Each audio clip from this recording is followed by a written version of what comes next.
Assalamu alaikum wa rahmatullahi wa barakatuh. My brothers and sisters, we start off Bismillah, in the name of Allah. Walhamdulillahi wa salatu wa salamu ala rasulillahi wa ala alihi wa ashabihi ajma'in. It is very important for us to develop the right company. We should have the good company. We should be from among those who are good company for others. And this is when we will achieve contentment. Did you know that 90% of people are destroyed when they have bad company?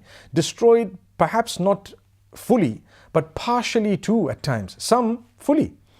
People who develop bad habits, bad ways of speaking, and so on, all that is connected to the company you keep. The Prophet, peace be upon him, says, يُعْرَفُ الْمَرْءُ بِخَلِيلِهِ فَلْيَنْظُرْ أَحَدُكُمْ مَنْ يُخَالِلُ. A person is known by the friends he or she keeps, the circle that he rotates with. So be careful whom you befriend.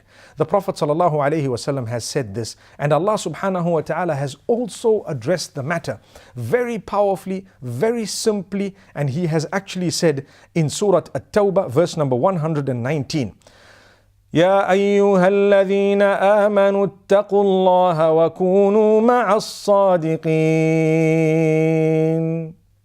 O you who believe, develop your relationship with Allah and be with those who are truthful. Be in the company of the truthful, those who are good. Be in good company. Be in truthful company. You will definitely get the fruits of this beautiful tree that you would have sown the seeds of by being in good company. It's not easy. Sometimes we have friends. We need to change those friends. If your friends do not teach you how to prioritize, then they are not true friends. I give you an example. When people get married, at times they forget that they are married. They spend the same amount of time they used to spend with their friends prior to marriage, even after marriage. Why did you get married? What contentment would you like? You have a wife or a spouse waiting for you. You have children who are desperate for your time. If you don't spend time with your family, with your wife, with your children after you are married, and you spend it with your friends instead all the time, you will lose your contentment. You want to be happy? Learn to prioritize. So what if some of these people think that perhaps you're not being a faithful friend? You need to know what prioritization means. The truthful and the company of the truthful, they will in fact remind you to go home. They will all disperse early because the night belongs to your spouse. Remember that. It belongs to the Almighty, obviously. But in terms of companionship, go back to your family. Allah subhanahu wa ta'ala has kept it such that the night is for resting, reclining, and a few acts of worship as well. May Allah subhanahu wa ta'ala help us in this direction. So remember this beautiful piece of advice. If you'd like contentment, have good friends. Your friends should be better than you in character and conduct. Your friends should be better than you in the dedication that they have towards achieving goodness. May Allah subhanahu wa ta'ala grant us success. We move on to Surah Yunus, which is a beautiful surah, and I'd like to make mention of a verse number 12 of Surah Yunus, where Allah subhanahu wa ta'ala speaks about how man calls out to Allah when he is in need. The minute the need is fulfilled, he forgets Allah. He pretends like he never ever called out to Allah. This happens to some. In fact, it happens to a lot. Allah subhanahu wa ta'ala says in verse number 12 of Surah Yunus, وَإِذَا مَسَّ الْإِنسَانَ الضُّرُّ دَعَانَا لِجَنْبِهِ أَوْ قَاعِدًا أَوْ قَائِمًا فَلَمَّا كَشَفْنَا عَنْهُ ضُرَّهُ مَرَّ كَأَنْ لَمْ يَدْعُنَا إِلَى ضُرٍّ مَسَّهُ. Allah subhanahu wa ta'ala says, when man is afflicted by something bad, negative, he calls out to us on his sides, or standing, or sitting. And when we have helped him and alleviated that suffering, he continues as though he had never ever called out to us for any need of his. So this is something that we need to take heed of. May Allah subhanahu wa ta'ala make us from those who, when we call out to Allah, we appreciate what Allah subhanahu wa ta'ala has done. When we ask Allah to cure us, we appreciate that by turning to Allah after we've been cured. So we spoke earlier about how some people are forgetful of Allah until problem comes. And in this verse, Allah is saying some people forget Allah after the problem is solved. So this is something that we need to bear in mind. You'd like contentment? Remember the days you used to call out to Allah. Remember the days when you used to cry to Allah. That is Allah. And He tells you, well, we cured you, we granted you what you wanted. Now we're going to see if you do what we want. Subhanallah, subhanallah. This is amazing. Actually, it's a gift of Allah subhanahu wa ta'ala. May Allah subhanahu wa ta'ala grant us all from His goodness. You know, there is something known as awliyaullah, the friends of Allah, those who are close friends of Allah. Allah says regarding them, they are the most content. They will be happy. They have no reason to fear or to be sad. So who are they? That's a big question. People ask the question, who are the awliya?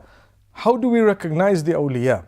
The awliya are those who have two qualities in them. And you and I could be from the friends of Allah if we struggle and strive to get to that. What is it? Let's listen to what Allah says in Surah Yunus, verse number 62. ألا إن أولياء الله لا خوف عليهم ولا هم يحزنون الذين آمنوا وكانوا يتقون لهم البشرى في الحياة الدنيا وفي الآخرة.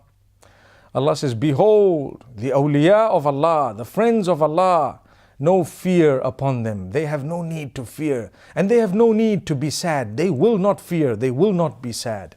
Who are they? الَّذِينَ آمَنُوا وَكَانُوا يَتَّقُونَ. Just two qualities. Those who believe firmly in Allah and they are conscious of Allah. They have taqwa. Taqwa, as I said, is the development of your relationship with Allah in a way that you are conscious of the punishment of Allah as well as the favor of Allah subhanahu wa ta'ala. You become conscious of what Allah has given you and of who Allah is and the fact that you are going to return to Him. When you've developed these two things, iman and taqwa, you will not be sad, you will not have reason to be fearful, you will not be worrying at all because you know that I believe in Allah. I'm convinced Allah will take care of you. So let's try and develop these qualities and we will not have fear neither in this world nor the next. May Allah subhanahu wa ta'ala truly guide us and protect us. Then we go on to another of the stories of Musa alayhi salatu wassalam, a little bit of detail in Surah Yunus which is very interesting. I'm going to pick up on one point. We have difficulty, we have hardship on earth.